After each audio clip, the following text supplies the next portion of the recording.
find it here. It's under more. And it looks like it's recording right now. Okay, so here we are, another week. I'm going to be talking about pandemics and how to prevent them and what to do during them and whatever. A topic that we've been kind of going through over the last couple of years together or separately. Maybe for the new people here. Anyway, Scott has some things he wants to share about that are on the website. But before we do that, let me just do a quick poll and see if there's anybody who has anything they'd like to contribute to the meeting in the beginning here, or anything that's going on that's good, or having problems, or you have a question. Now might be a time should have some time. I have a question. Okay. My older brother, he's 78, has had 2 knee replacements, and he's now having a torn, doesn't have a rotator cuff, but he can't raise his arm. But is this part of not eating whole foods, the knee replacement, hip replacement? That's kind of a question that I think the knee replacements and the overstress of certain joints and breakdown of muscles are generally related to how your body is being used, oftentimes overused, the weekend warrior and other kinds of things.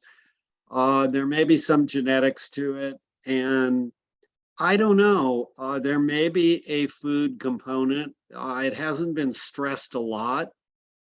Scott, have you seen anything recently that would address the issue that she's talking about?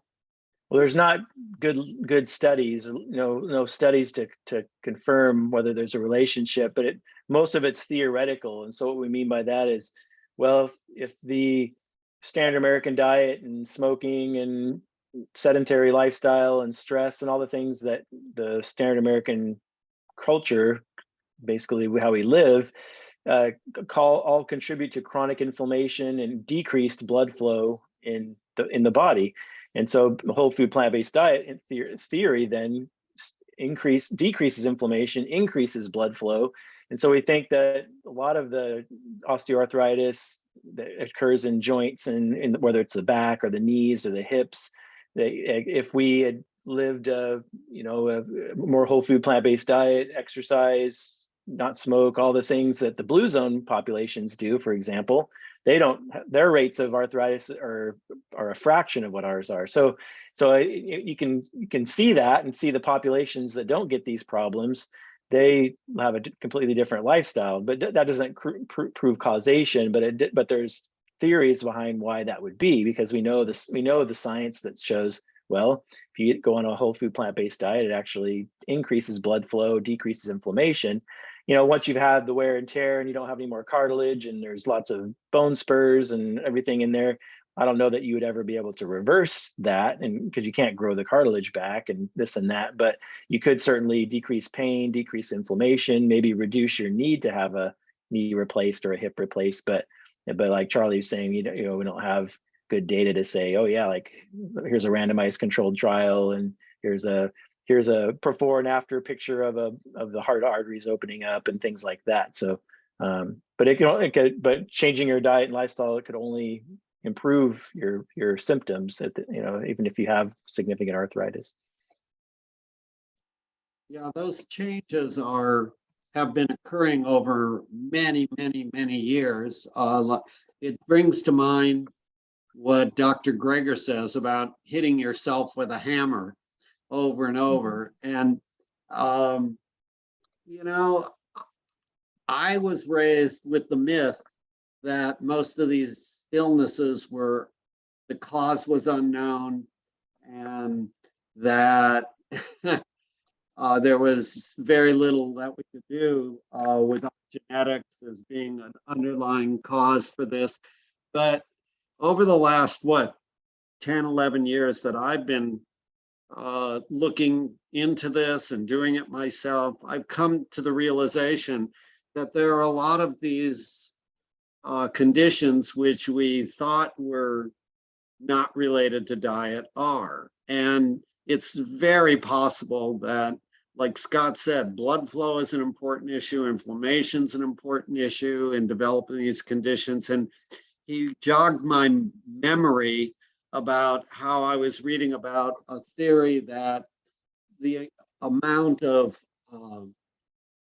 disc degeneration in the lumbar spine could potentially be related to decreased blood flow. There isn't a lot of blood vessels to the cartilage and disc space in the vertebral column.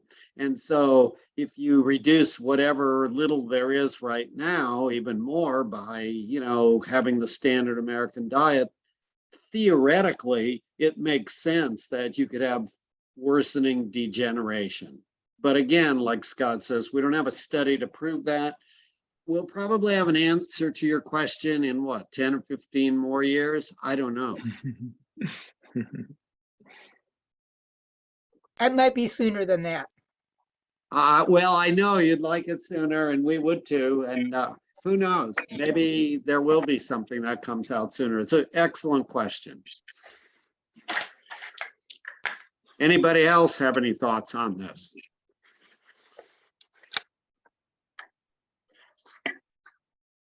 Okay. Any other thoughts on any topic?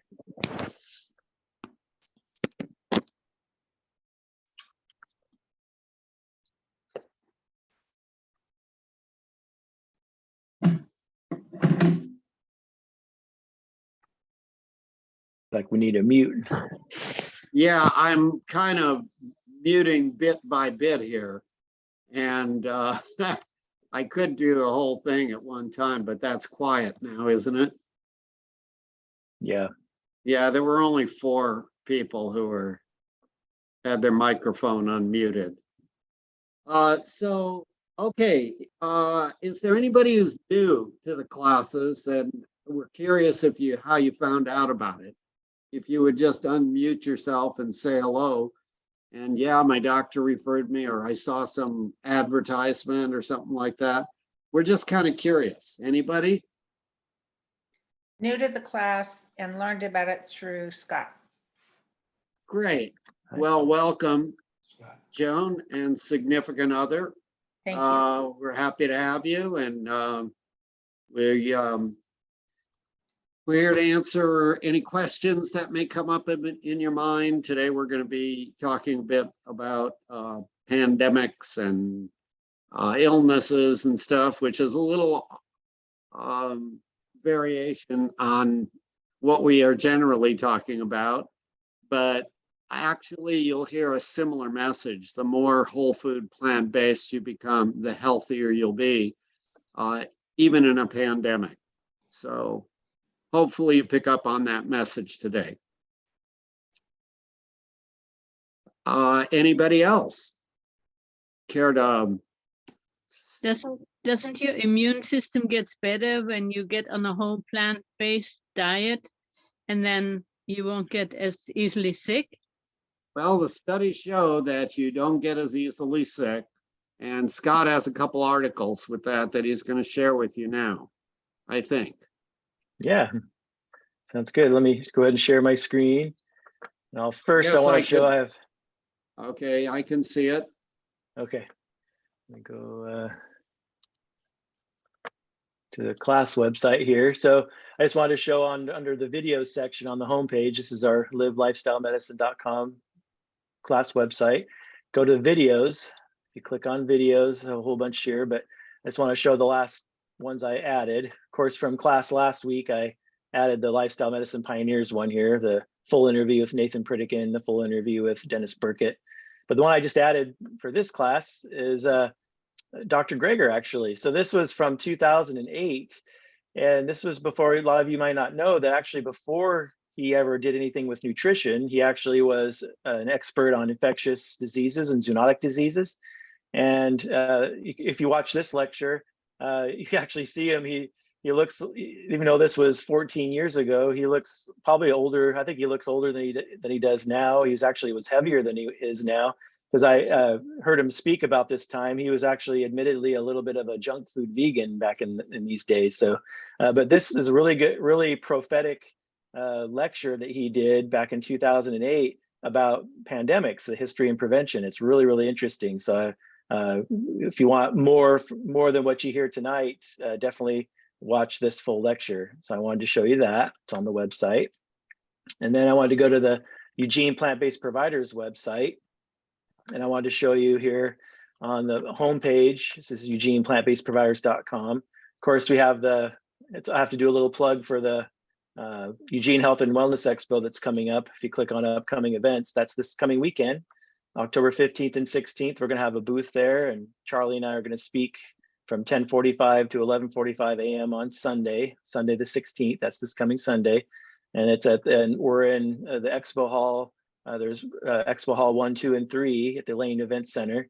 And we're at booth 163 in the Expo Hall number 1, which is the same Expo Hall that the presentation stage is in. So come say hi, check us out, and love to see you there. So you can click here and get more details about it. It's free admission. So I just wanted to do a plug for that.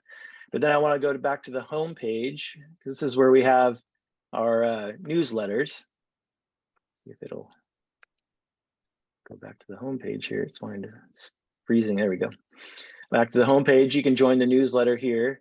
And then if you scroll all the way down, we have all of the past newsletters here since February through October. So if you go to the May newsletter, in the May newsletter, I wrote an article that actually reviewed the 2 studies that were done actually on COVID-19.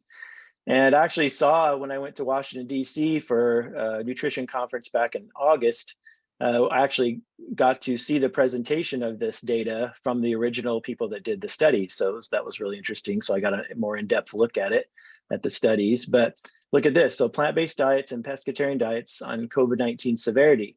So I'll just read through it. In this study, there were 568 healthcare workers who got infected with COVID-19 and 2,316 controls, which meant those were the people that did not get infected with COVID-19. So out of the 506 who did get infected with COVID-19, 138 had moderate to severe symptoms. So they had definitions for what moderate to severe symptoms are. And the other 430 had only mild symptoms. So of those infected that were eating a more plant-based diet, they had a 73% lower odds of having moderate to severe symptoms. So that's huge. So 73% less likely to have moderate to severe symptoms if you got sick with COVID-19. Moreover, of those infected that were following a low carb, high protein diet, kind of like keto that everybody's popularly doing right now. So those that were infected that were on a low carb diet, they were 4 times more likely to have moderate to severe symptoms. So that just kind of goes back to the immune system, inflammation. We know that the high protein, high animal-based diets are pro-inflammatory, and the plant-based diet is anti-inflammatory and good for the immune system. So this is a study that proves that. And this was published in the British Medical Journal. You can actually click here and read this study for yourself. And then another study, the second one, this was 592,571 participants, and they did a diet quality score that was assessed with each participant with a healthy plant-based diet score. So they had least amount of whole plant foods eaten to the most amount of whole plant foods eaten. And of those 592,000 plus participants, 31,815 were infected with COVID-19. Participants with a high healthy plant-based diet score were 9% less likely to get infected with COVID-19 in the first place. So 9% less likely to even get COVID-19.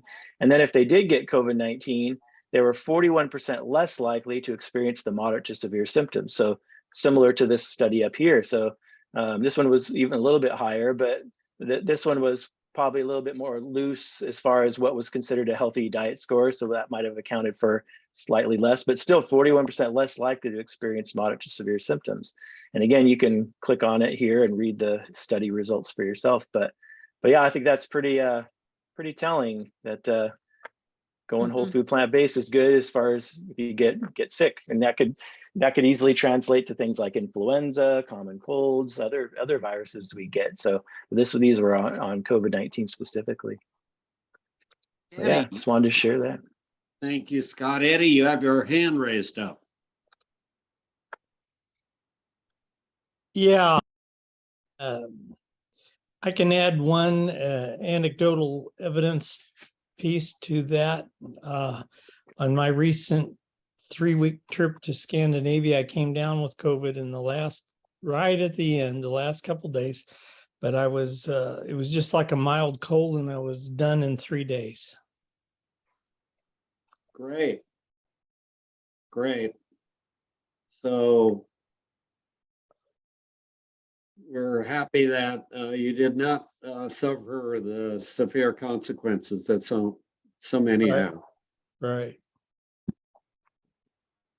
Oh, and Any- the other thing I wanted to mention, one other caveat I wanted to mention about those studies is those studies were done before there were vaccinations. So that was early on in the process. And so they had the benefit that's just the diet is essentially, because there was no vaccines when they collected that data. So that was important to mention. It's good.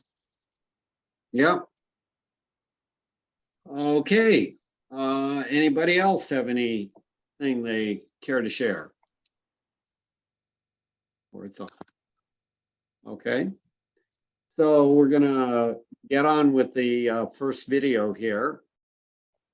And it's a Gregor video. I remember Dr. Gregor sharing a story on one video or another that I've seen of his in the past.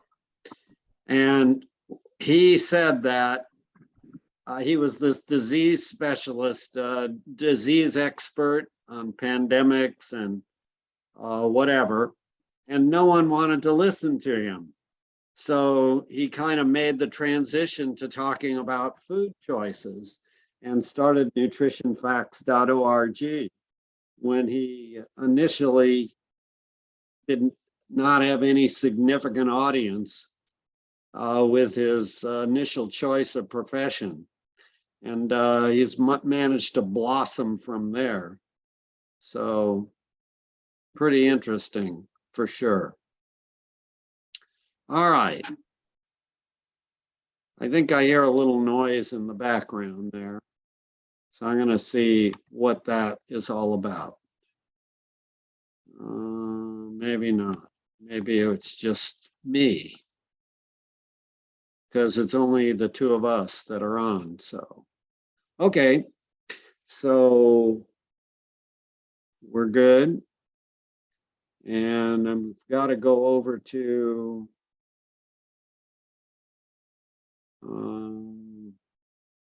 over here on the tip videos, go over to COVID. And we're going to say how to prevent the next pandemic. We're all.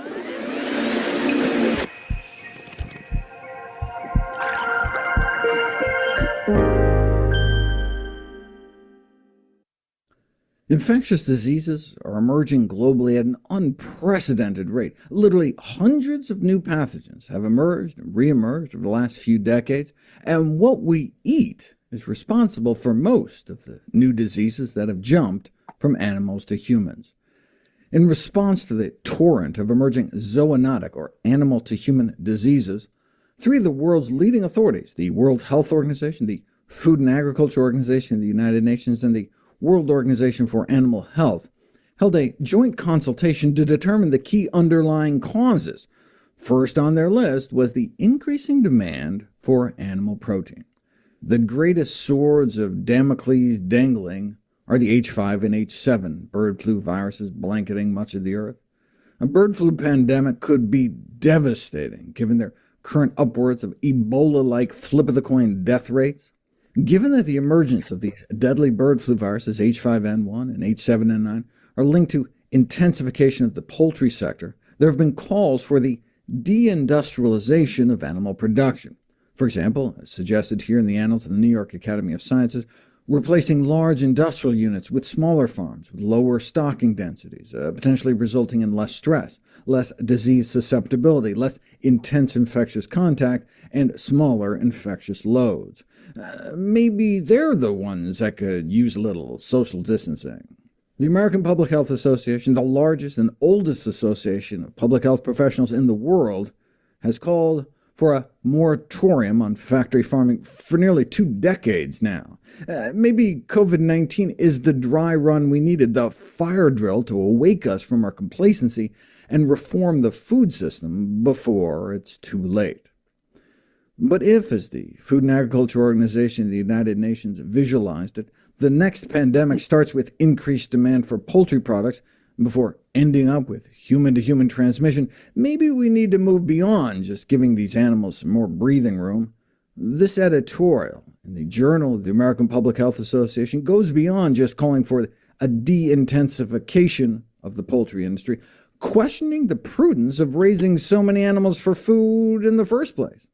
It is curious, therefore, given the pandemic threat, that changing the way humans treat animals, most basically ceasing to eat them, or at the very least radically limiting the quantity of them that are eaten, is largely off the radar as a significant preventive measure. Such a change, if sufficiently adopted or imposed, could still reduce the chances of the much-feared influenza epidemic. It would be even more likely to prevent unknown future diseases that, in the absence of this change, may result from farming animals intensively and killing them for food. Yet humanity doesn't even consider this option.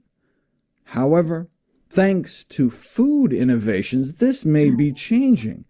Have you looked in the dairy case at the supermarket lately? Some of America's largest dairy producers have recently filed for bankruptcy due to the constellation of new consumer choices. I was peripherally involved in the largest meat recall in human history. Remember the footage of the cows getting forklifted? A hidden camera investigation at a California slaughter plant for spent dairy cows led to a recall of nearly 150 million pounds of beef for violations of food safety rules meant to protect the public from mad cow disease. Downed dairy cows, too sick to even walk, were being dragged to slaughter with chains into the federal school lunch program. You don't have to worry about contaminated cattle brains in your oat milk, though. Plant-based milks are a no-brainer. But you can see what I'm saying, right? Yes, you can pass public health regulations to stop the cannibalistic feeding of slaughterhouse waste to dairy cows, or you can just provide the public better alternatives and let the market eliminate the risk entirely because there's no prions in plants. HIV/AIDS likely rose from people slaughtering primates. 30 million people wouldn't be dead right now if we were eating meals from bushes instead of bush meat. We can't get coronaviruses from cauliflower. There is no flu in falafel production, no matter how tightly you crowd the balls together. What I'm saying is our food choices don't just affect our personal health, but our global health, not just in terms of climate change, but in terms of stifling pandemic risk. There's been a tremendous surge in interest in diversified protein sources, given the increasing consensus that reduced meat consumption is critical for addressing both the climate crisis and our burgeoning epidemics of lifestyle diseases. Eating less meat may not only help save the world, but could help prevent the loss of more than 10 million human lives a year. To their credit, in 2016, the Chinese government recommended that citizens cut their meat consumption in half, in part to reduce their growing rates of chronic disease. A completely plant-based diet might reap $30 trillion from the health benefits alone, and that would be just from the lowered rates of chronic diseases like cancer, heart disease, type 2 diabetes, not even factoring in the decreased catastrophic pandemic risk. What we eat doesn't just affect our personal health, but our global health in more ways than one. Making healthier choices could also help mediate the next coronavirus epidemic, not only at the source by sidestepping wet markets, but by also decreasing the rates of comorbidities found to increase the risk in all the deadly coronaviruses, SARS, MERS, and COVID-19. Consider the underlying risk factors for COVID-19 severity and death. Obesity, heart disease, hypertension, type 2 diabetes, and chronic pulmonary disease. In virtually all studies, vegetable protein is superior to animal protein in terms of lower rates of heart disease and type 2 diabetes and lower blood pressure than animal protein. Here's a meta-analysis published a few months ago on diabetes risk in animal protein consumption. For hypertension, meat, including poultry, may contribute to a higher risk of high blood pressure. Meat may even be associated with impaired lung function, increasing the risk of lung diseases like emphysema. The same diet that can help you survive this pandemic can also help prevent the next. So instead of propping up the meat industry to the tune of $100 million taxpayer dollars a month and forcing meat plants to stay open, pandemic-proof your diet. Thankfully, expanded options are now hitting the meat case as well. No longer a niche market for vegetarians, major meat producers have started blending in vegetable proteins to make hybrid meat products like Purdue's Chicken Plus Nuggets or Tyson's Whole Blend Sausage Links.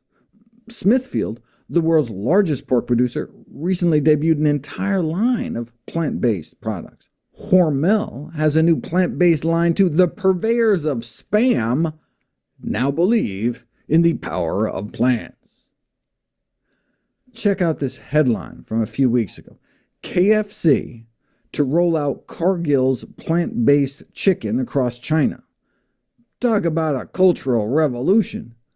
And we're not talking about Tofurkey. Cargill is America's largest private corporation and one of the biggest meat packers in the world. How many fewer curly-tailed viral mixing vessels are there now that Dunkin' Donuts has a meat-free breakfast sausage? How many fewer hens are packed beak to beak now that egg-free mayo has taken the sandwich spread sector by storm? Quorn, a brand of meat-free meat made from the mushroom kingdom, opened a single facility that can produce the meat equivalent of 20 million chickens per year. These products may not be the healthiest from a personal standpoint. A donut sandwich without pork is still a donut sandwich. But hey, swapping an egg-free omelet from Tim Hortons, and from a pandemic standpoint, zero risk. Doesn't necessarily have to be plants, though. In this review on food systems in the era of the coronavirus, they noted that researchers are seeking alternative protein sources everywhere. Can't think of any possible alternatives to cow's milk? How about cockroach milk? I mean, you think almond milk is nuts? How about some of this on your cornflakes? Could be healthier than cow's milk and egg. No lactose, no dairy allergy problems. An important alternative. I mean, I can't imagine anything else you can make milk out of. And gluten-free, too. The only downside, evidently, was the flavor, but the researchers, perhaps funded by Big Bug, chalked this up to the fact that the judges knew there were cockroaches in the bread, and so they were all just biased. I think I'll stick with the plans. But if you're like, you'll have to pry that pork chop from my cold, dead hands, we may be able to have our meat and eat it too. An even more innovative approach to pandemic prevention was suggested by Winston Churchill in 1932. In an article in Popular Mechanics entitled 50 Years Hence, he predicted that we shall escape the absurdity of growing a whole chicken in order to eat the breast or wing by growing these parts separately under a suitable medium. And indeed, the prediction is becoming a reality. Instead of taking a cutting from a plant and growing vegetables, you're taking a sample from an animal and growing meat. Potentially lots of meat, like maybe 1 billion pounds from a single sample. Indeed, in terms of efficiency, growing meat straight from muscle cells could reduce greenhouse gas emissions and water use by as much as 96%, lower land use by as much as 99%. But when you factor in pandemic risk, the benefits to human health of a slaughter-free harvest could arguably rival those to planetary health. Food safety has been considered the primary human health benefit of such an approach. There's been a 6-fold increase in food poisoning over the last few decades, sickening tens of millions of Americans every year, and contaminated meats and animal products are the most common cause. So, when the cultivated meat industry calls its product clean meat, that's not just a nod to clean energy. Food poisoning pathogens like E. coli, Campylobacter, and Salmonella are due to fecal residue, traces of which are found on most poultry sampled in the United States and about half of retail ground beef and pork chops. They're intestinal bugs, so you don't have to worry about them if you're producing meat without intestines. You don't have to cook the crap out of meat if there's no crap to begin with. Just like you don't have to worry about brewing up new respiratory viruses that could kill millions of people if you're making meat without the lungs. A culinary choice in South China led to a fatal infection in Hong Kong and subsequently to 8,000 cases of severe acute respiratory syndrome, SARS, and nearly 1,000 deaths in 30 countries on 6 continents. If only we had learned our lesson then. We may be one bushmeat meal away from the next HIV, one pangolin plate away from the next killer coronaviruses, and one factory farm away from the next deadly flu. Tragically, it may take a pandemic with a virus like H5N1 before the world realizes the true cost of cheap chicken.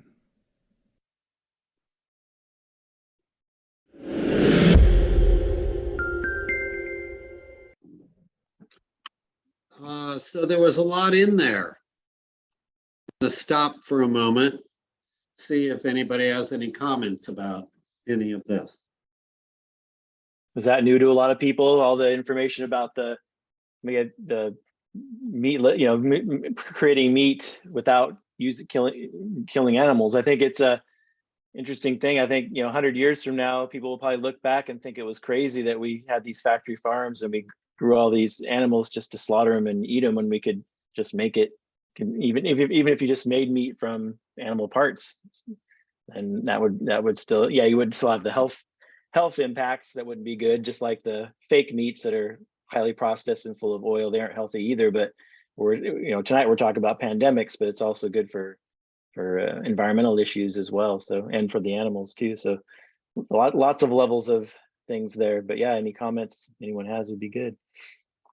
Maybe part of Krieger's blossoming is he's getting funnier.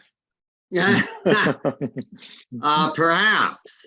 He does use as much humor as he can kind of stick in there, which is good. I have one question about chickens in particular. Well, it's an old fact. I hope it's no longer true, but the last I heard with regard to chicken, the only nation in the world that had banned the antibiotic bath of chickens was Denmark. Does anybody know if anybody else has joined them in that? I'm not sure. I'm not sure either if anybody else has joined them. What was the question? Has any other nation besides Denmark banned the use of the antibiotic bath for poultry? Oh, I have no idea. Kind of a double whammy because it's reducing the efficacy of our antibiotics to be doing that. Yeah. Well, I know that 80% of all the antibiotics used in the United States go to animals, not to humans. 80%. That's how much antibiotics, because it makes them grow better and they have less disease because they give them antibiotics. But yeah. They can also put them closer together. Yep. Make more money. Yep, for sure. So I ask everybody this question. We've been in the pandemic for a good couple years. Have any of you seen any of this information other than coming to the classes here on the news or No. read an article, the importance of how pandemics and different viruses can be spread, viruses and bacteria by the food that we eat in the form of animals? Anybody seen anything like that? No. That's why I highly recommend you watch that Gregor video I showed you on the website, because it takes you back. He talks about the 1918 pandemic, and he talks about all kinds of basically where all these different viruses came from, which was basically the domestication of animals, is when there were no infectious diseases prior to domestication of animals about 10,000 years ago. There weren't any, because they've done genealogy studies on different viruses. They can go back and look and see where they came from and how recently they came from and whatnot. So really interesting. Definitely encourage you watching that. I've read about this. Have you? Okay. Yeah, well, being a vegan for ethical reasons, I've read about it, and what we've done to animals is coming back to ourselves in many ways. Very true.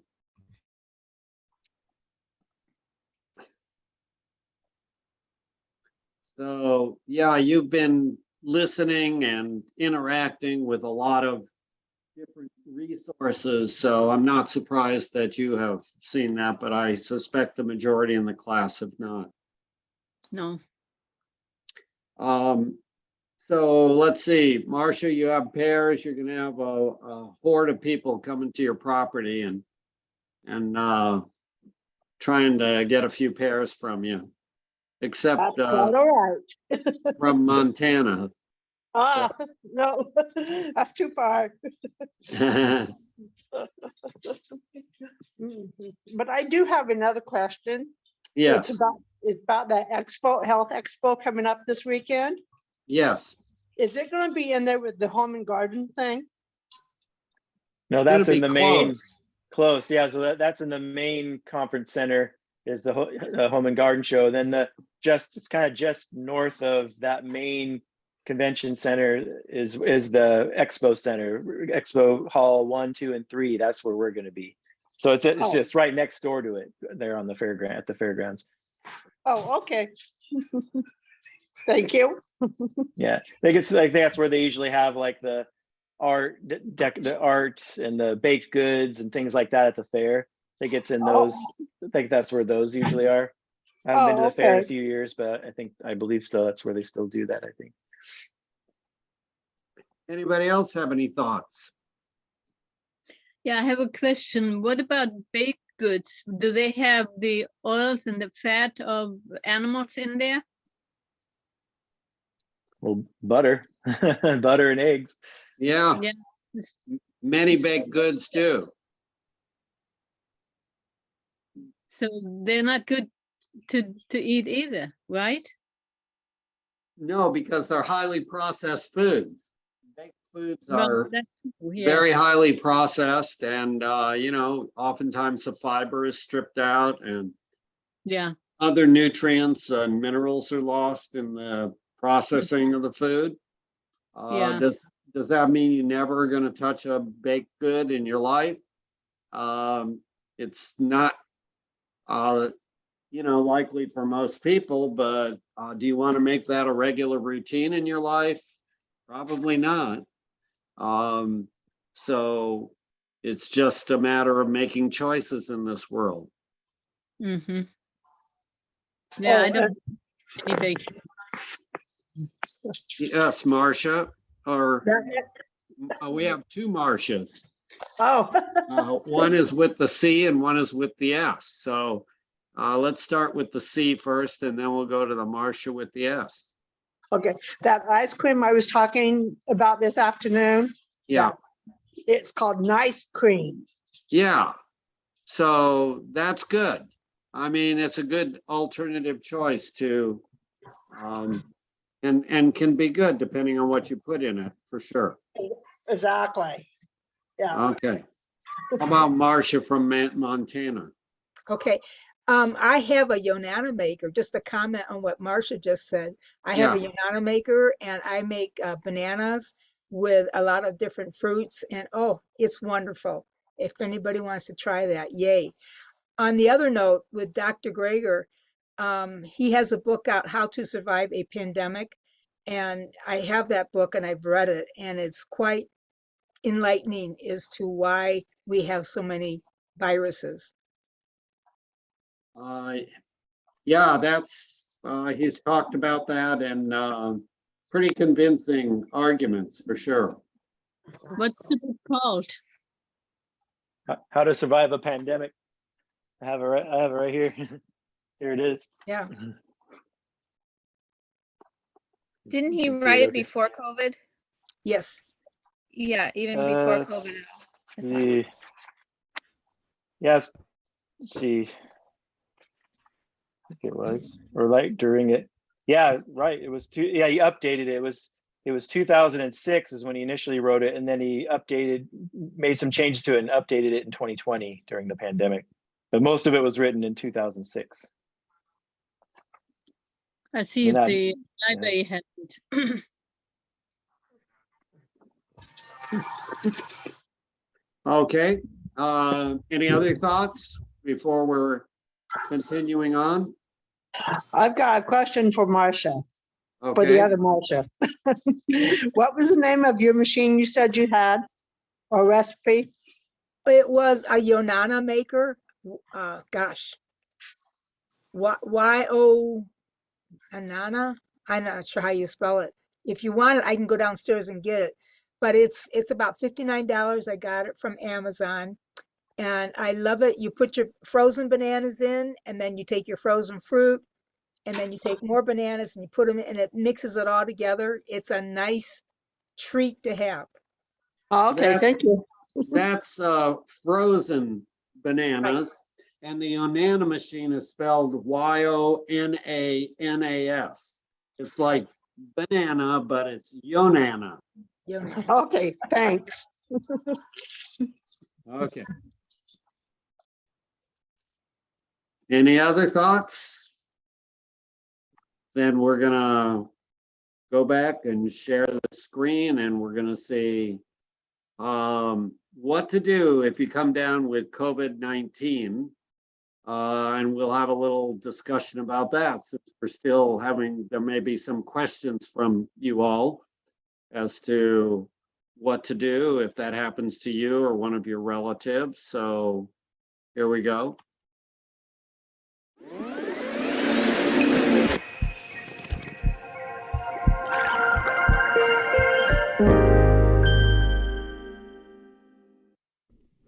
Ideally, once you become infected, you would be safely quarantined away from your family in a so-called fever clinic, a dedicated facility designed to assess, test, treat, and triage patients so you wouldn't put the people you live with at risk. Fever clinics were one of the strategies used to bring the outbreak in China under control by preventing clusters of family infections. In lieu of such innovations, the best choice is try to recover at home, isolated as much as possible from your housemates. Preferably, you should avoid contact with both people and pets and be cordoned off in a sick room with a separate bathroom if possible.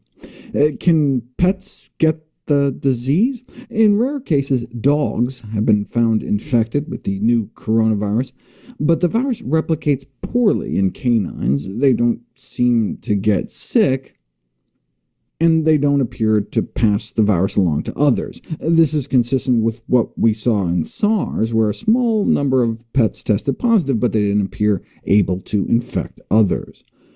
The COVID-19 virus has been shown to reproduce efficiently in cats, however, who are then able to experimentally transmit the virus to other cats in separate cages, presumably via respiratory droplets, even though they may themselves not become sick.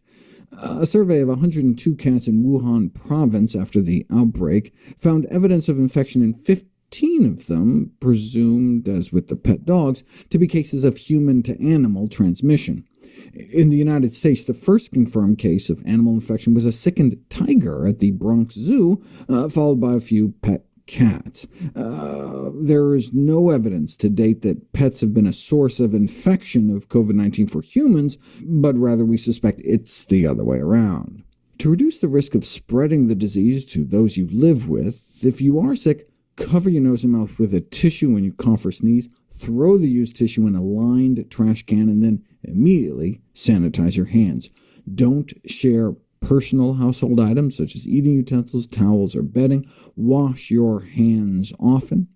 Routinely disinfect all high-touch objects such as phones, doorknobs, and toilet surfaces in your sick room and bathroom yourself, and have someone else clean and disinfect the rest of the house if possible. Harvard public health experts suggest running the exhaust fan in the bathroom. Opening the windows in the sick room to enhance ventilation may also help.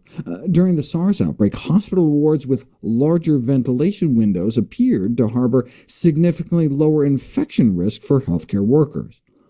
And finally, based on surrogate coronaviruses, using a humidifier if the air is dry may also cut down on the viral circulation.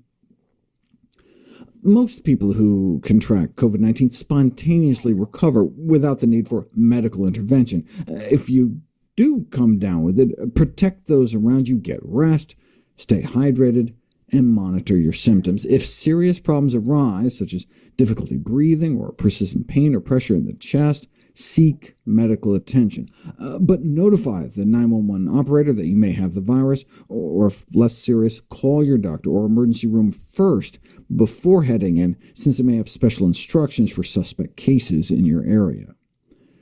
The CDC advises that once your symptoms start getting better, once you've been fever-free for 3 full days off of fever-reducing medications, and it's been at least a full week since your symptoms first started, then you can start relaxing your home isolation. The World Health Organization is more conservative, however, recommending self-quarantine for a full 14 days for anyone with symptoms or anyone living with anyone with symptoms. If you're sick and you must be in the same room with someone else, you should wear a face mask. That's what masks were originally designed for, so-called source control rather than self-protection. They're meant to protect others from you rather than you from others. Common cold coronaviruses, as well as flu and rhinoviruses, can be detected in exhaled breath, not just coughing and sneezing.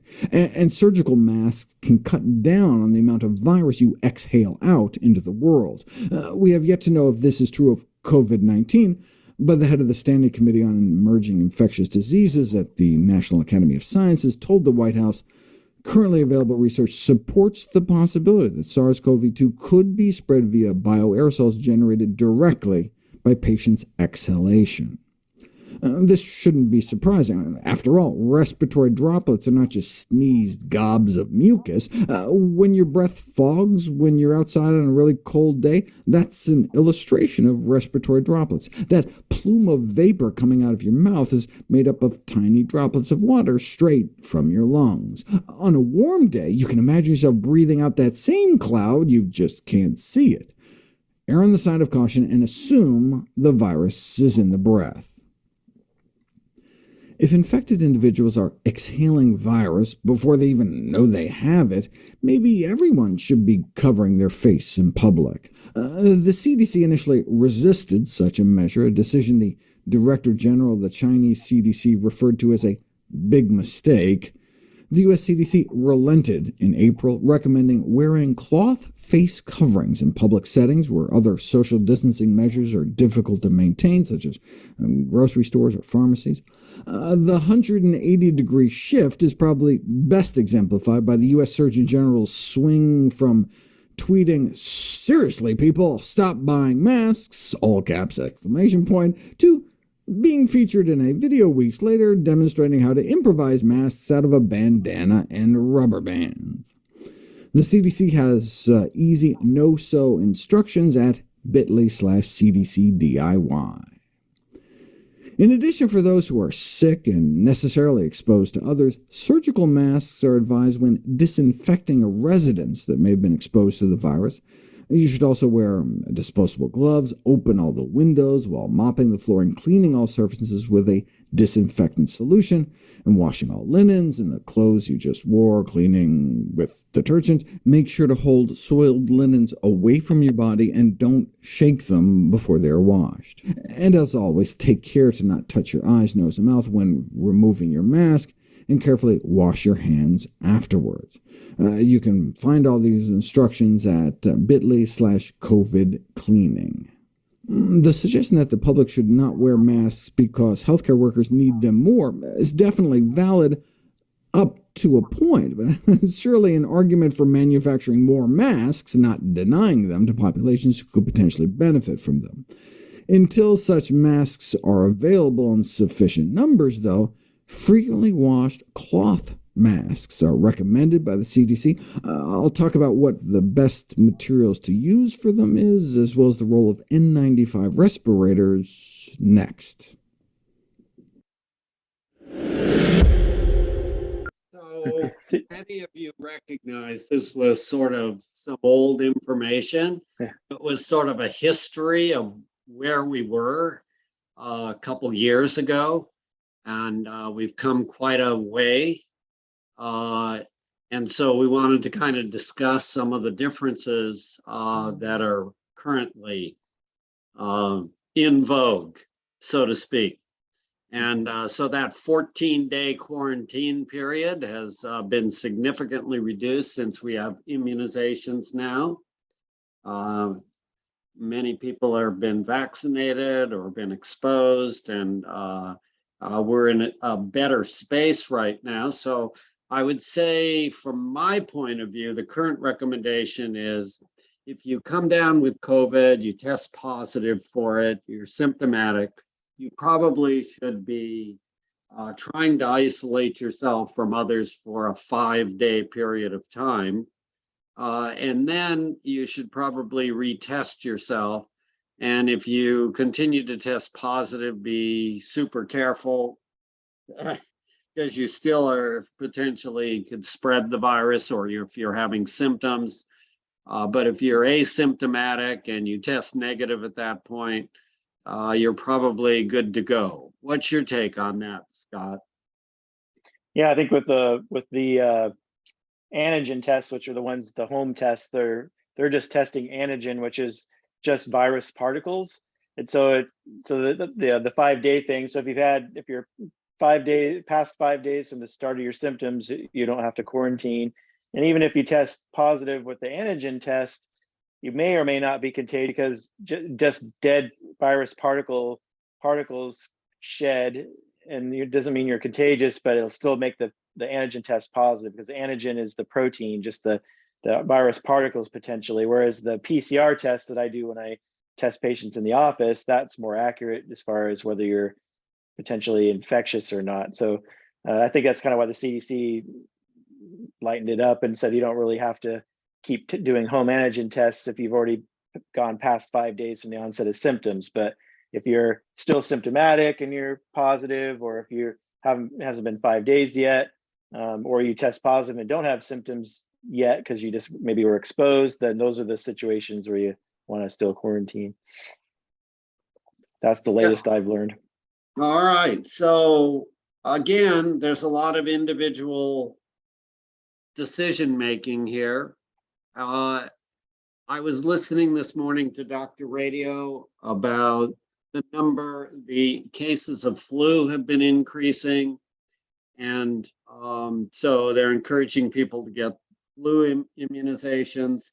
And, wearing masks in crowded areas may potentially cut down on some of the spread of these diseases. And some of you may be more or less comfortable with doing that. I know for myself, if I think I'm going into a crowded area in a closed space, I'm really still inclined on wearing a mask. I don't like to get disease, whether it's flu or COVID. So I got totally immunized for both of them this year. And yet still, if it's really closed space, that's a choice that I'm making. I'm going to continue to kind of mask intermittently. Now, for few people with some fairly good air circulation, it's not such a big deal with me. I go to the tennis club and I don't wear any mask, but there's a big volume of air and generally a fair distance.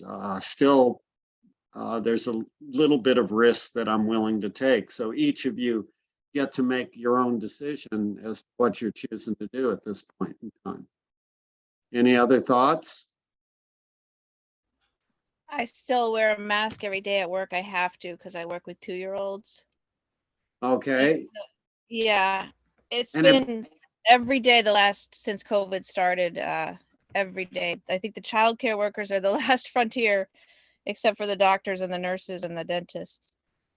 yeah, so how's the mask wearing from your point of view? Is it like, I'm kind of used to this now and it's not that big a deal, or geez, life ain't worth living because I got to put a mask on every day? Definitely very, very used to it. Uh-huh. Yeah, me too. I've been wearing one every day at work for 2.5 years now. So A It's lot not of too this is your state of mind. Since you've been wearing these masks every day, have you gotten sick? I'm curious. Well, I never got sick before, so it's hard to tell. Okay. I literally haven't taken a sick day in 30 years. So I don't know. That's a really good record. And in my 46 years, I've had 2 half sick days where I came to work and I was either throwing up, or I think they were both, where I got nauseated and was throwing up and had to go home. So that's a good record on your part. Not very many people have been able to escape missing work from some illness or something. Oh, I know what the other one was. One was nausea, throwing up, and the other was I fractured my ankle swinging a golf club. How I did that? It's I guess an embarrassing story. I mean, but I was showing my son how to play tennis, and I thought it would be no big deal to wear tennis shoes as opposed to shoes with cleats. And that was a mistake. But it was a lesson learned, and I've never gone golfing again. Took up tennis instead. All right, let's get back to pandemic. Any other thoughts from anybody? Yeah, I noticed you didn't get sick. That's really great because I have been vegetarian for 30 years, and so I kind of was thinking it was from that. But you didn't get sick even before you were vegan, so that's interesting. Well, I didn't get sick with pneumonia. I had the immunizations, or with the flu, or I did have colds intermittently, but never to the point where I couldn't work, and I was always wearing a mask at work. But yeah, I exercised regularly. I tried to do a lot of things, but I was not totally plant-based until 11 years ago. All right, any other thoughts from anyone?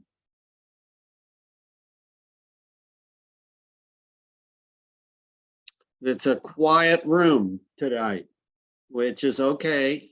Let's see if we have any other videos to share, because we're still having fun.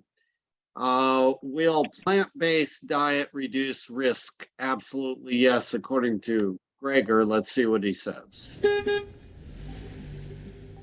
According to the authors of a new clinical review, the high flavonoid, fiber and antioxidants associated with a plant-based diet can help manage asthma, which could be extremely helpful for many vulnerable people during this pandemic. According to the Director of Clinical Research for the Physicians Committee, those with asthma are more than 6 times as likely to die from coronavirus than those with no underlying conditions. But she believes they can protect themselves against a viral infection by consuming fruits and vegetables because of the high content of antioxidants, flavonoids and fiber, which are anti-inflammatory. A plant-based diet has been shown to cause a reduction in the need for asthma medication, improve vital capacity, which is a measure of the volume of air patients can expel, improve lung function, and reduce systemic inflammation. But could a plant-based diet really protect someone against COVID-19? Well, this question was asked to Dr. Gregor in his April 2020 Q&A, and here's what he said. The link to the original video is in the description below. Will following a plant-based diet lessen symptoms if one contracts COVID-19? I believe the gist of the question was, would eating a whole food plant-based diet, would eating healthy, an evidence-based diet, protect one against COVID-19? Absolutely yes. Why? Because think of the pre-existing conditions, the underlying conditions that so increase one's risk for a severe course of COVID-19 in terms of hospitalization, intubation, and death. Hypertension, high blood pressure, obesity, heart disease, type 2 diabetes. These are all conditions that can't just be prevented, slowed down, stopped, but reversed with a healthy enough diet centered around whole plant foods. Stopping smoking is also a good idea, as well as making sure to get exercise, which helps boost your immune system as well. But you know, when I note obesity, as I noted in the webinar, we're not talking about obesity like BMI over 30, just being overweight. If I remember correctly from the webinar, having a BMI of 28, so this is just being overweight, was like 6 or 7 times a greater odds of having a severe course with COVID-19. 28. Guess what the average BMI in the United States is? 29. The average person is almost obese in the United States. And so that means more than half of Americans are predisposed to a severe case of COVID-19, which may explain why the United States overtaking the world in terms of deaths. Yes, for example, Italy had an older population, but we have more of these chronic disease risk factors, including more than half of us being so overweight, so much excess body fat, that it's going to increase our risk of dying from this disease. That's why it's so critical, not only to eat healthfully, but to avoid getting this disease in the first place. On May 27th, Dr. Greger is doing another How Not to Die in a Pandemic webinar, which will be completely free, and his new book, How to Survive a Pandemic, is out on May 26th. Be sure to grab a copy. All the links are in the description. That's interesting because, you know, all that information is theoretical at that time, but now those 2 studies I just showed you, those were being performed while he was saying those things, and then we got the results, and sure enough, it showed 73% less likely to have moderate to severe symptoms if you get COVID-19.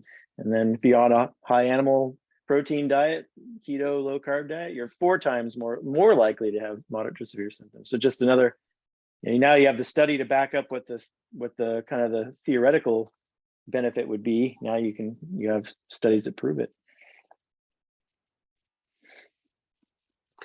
So hopefully you're all convinced at this point that the path you're taking to eat whole plant foods is not just benefiting you for your individual risk for diseases like diabetes, heart trouble, lung disease, cancers, and other chronic illnesses, but it's also keeping you safer from pandemics, from,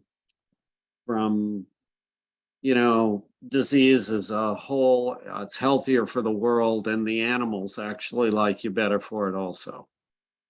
And then you're also Just- your food choices, and then your food choices are helping to prevent the next pandemic that's gonna no doubt come. And I'm not too optimistic that we'll be able to change enough to prevent the next pandemic. And you know, if, like he said, if you watch that video, if we get a pandemic flu that has the H5N1, if that actually becomes like a COVID-19 pandemic where it's highly communicable, at the same time, instead of, think about this, it's only less than a 0.5%.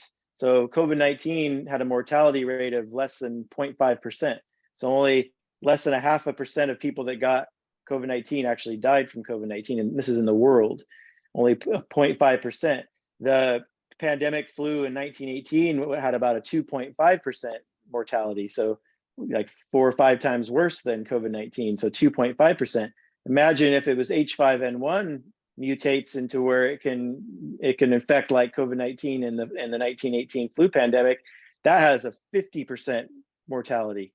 So H5N1 has a 50% mortality. So think about how many millions and millions of people have gotten COVID-19 in the world, including this country. Imagine if half of those died.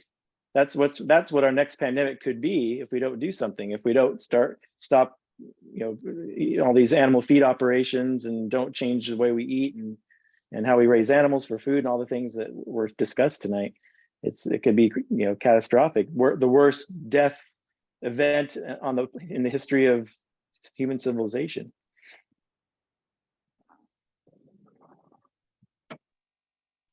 That's why you guys are doing your part by changing your diet, and hopefully people around us can do that too.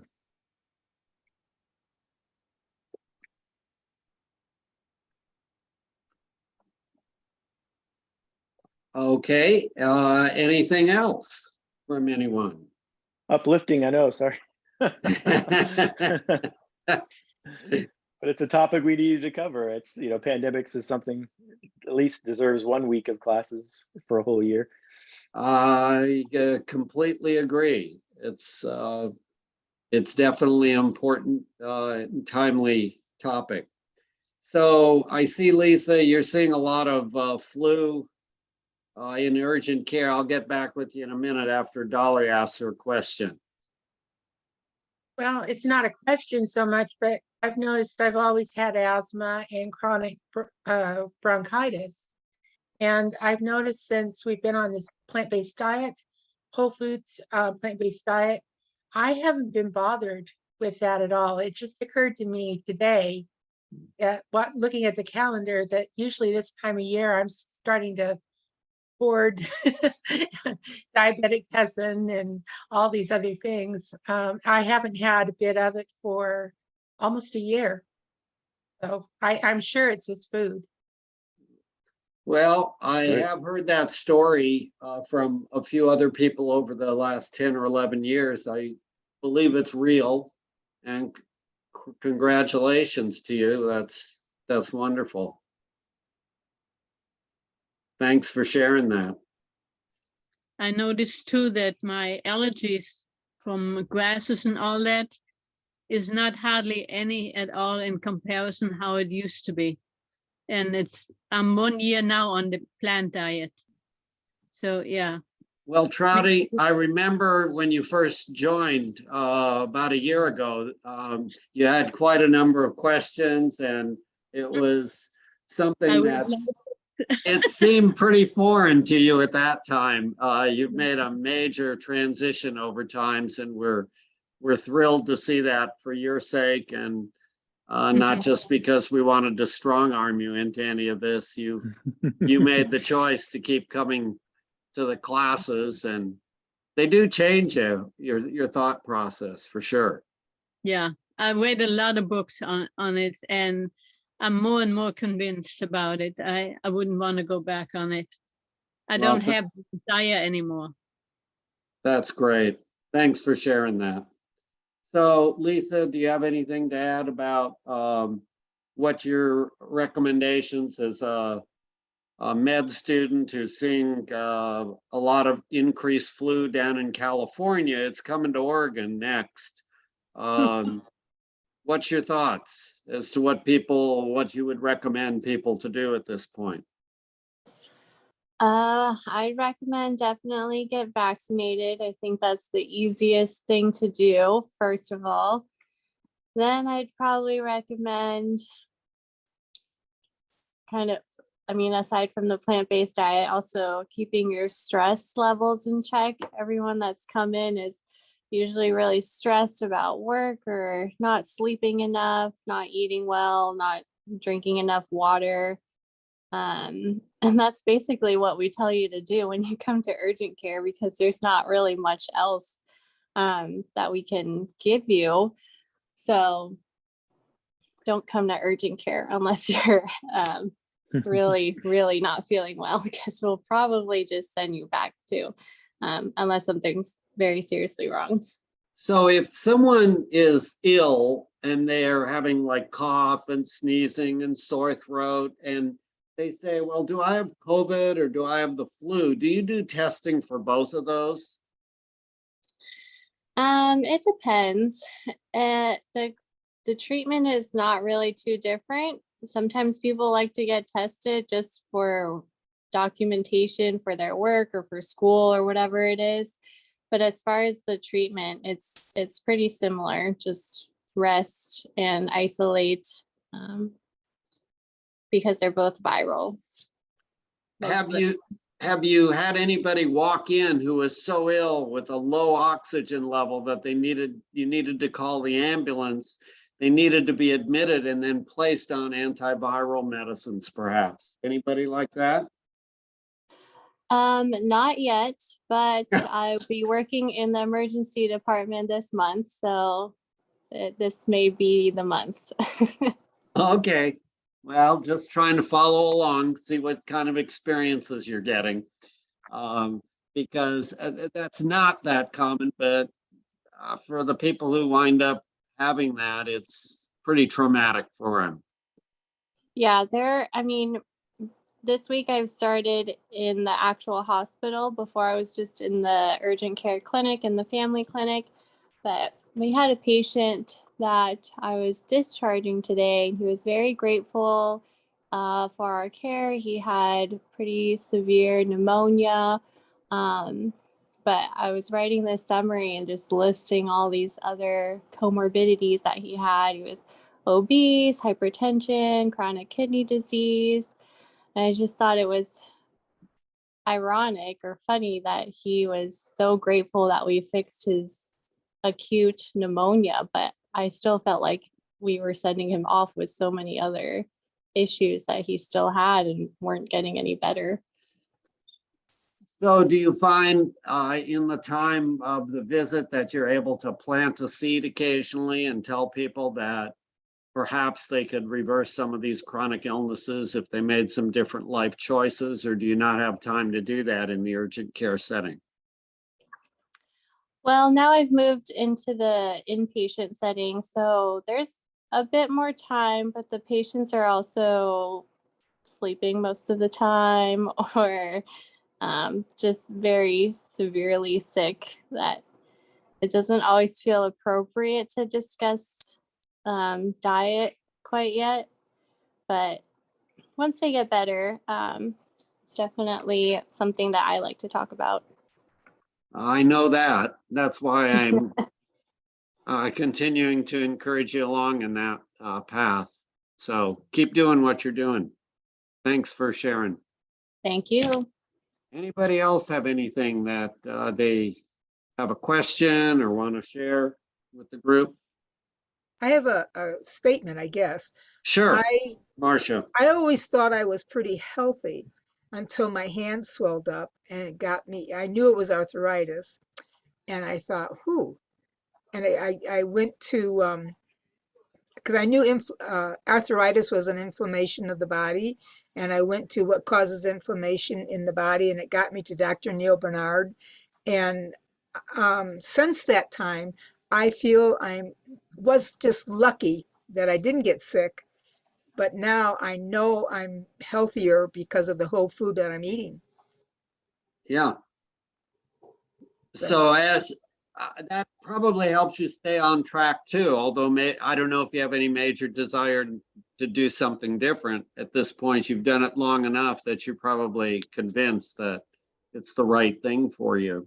It is the right thing. And what I can't understand is that with people with IBS problems or heart problems, they don't want to hear this message, this wonderful message. And to me, it's so simple to change a lifestyle of eating to a plant-based one, but I can't give up meat. I can't give up cheese.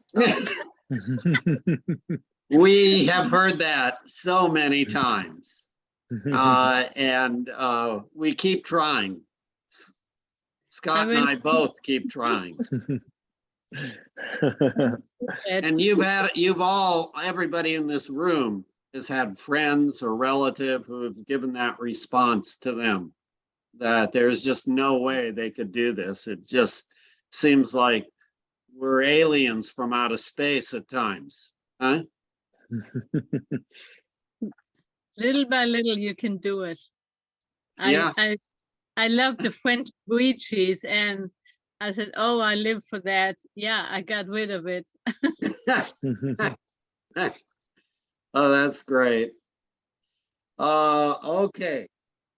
I don't know. We didn't go a full hour and a half today, but I'm not sure that we have to do that. We, do you have any other issues that you want to address or talk about? Yeah, I have another good information here. My BMI is now 2220, and I used to be size 16. I'm now size 8. So, but some of it is because I live in Alaska, and it makes you fat. So But you went from a size 16 to a size 8 and a BMI. I didn't quite hear that. 2220. 22. And 2220. what was your BMI when you started? I don't remember, but it goes down. I have here 2256, 2222. Now it's 2220. I behaved myself. Well, good for you. Congratulations. And that's been over a year period of time. So Yeah. that's great. All right. Let's see, Marcia, you're unmuted. Do you have anything you wanted to add? Well, actually, this is a message to Christine. Okay. Well, we were out walking again. You guys were talking to some old neighbors of yours, and I asked about a bench in Oak Ridge that's up there. Yeah. Well, it's not a bench, it's a plaque. And it's dedicated, I guess, to the last wagon up there. And my uncle made it for the city of Oak Ridge. And I just wondered if she had seen that, or if you had. The plaque, and what's on the plaque? It's about the last wagon, or the last wagon train or something. Yeah, I think we have seen that, but I'm going to mention it to her that you saw it. And your uncle made it? Yes. Very interesting. Yeah. I thought so. All right. So. All right. Well, anything else from anybody? Well, next week is an open forum, and then after that, we're going to have the question and answer session, the Q&A, the 34 questions that we hope you things that you learned if you've been around with these classes for this past year, and or if you're newer, and you'll learn some new things. And we only do those questions over a 2-week period, but this time we'll do 3 weeks, so we can get through like a third of them each week, and we can spend some time on them. And that's always a really good summary. And then we'll probably just do, after that'll get us into November, and then we'll probably just do whatever topics you guys want to, kind of an open forum, what you guys want to talk about through the holidays, the rest of the year. We could talk about, holiday issues with foods and recipes and cooking and family dynamics and whatever, just kind of whatever potpourri of whatever you guys want to talk about. And then of course in January we'll start the whole series over again. Hopefully we'll have we're expecting to have some new people after the Health and Wellness Expo coming up here this weekend, and so it'd be good timing to get some new people and some new faces in, and hopefully you guys will continue to come so that you can help out the new people that come in, because you guys have been around for a while, and you guys can give the new people that show up after this weekend some encouragement and some success stories, and hopefully they'll want to stick around as well. Really good thought, and we really appreciate that. I know in the past that the class group has really helped the newer people along. So, all right, everybody. I'm good if you're good. Yeah. All right. So we'll sign off for tonight, and then we'll see you all next week, or as many of you who can make it. And Scott, thanks again. Yeah. And look forward to it. I'll see you Saturday morning.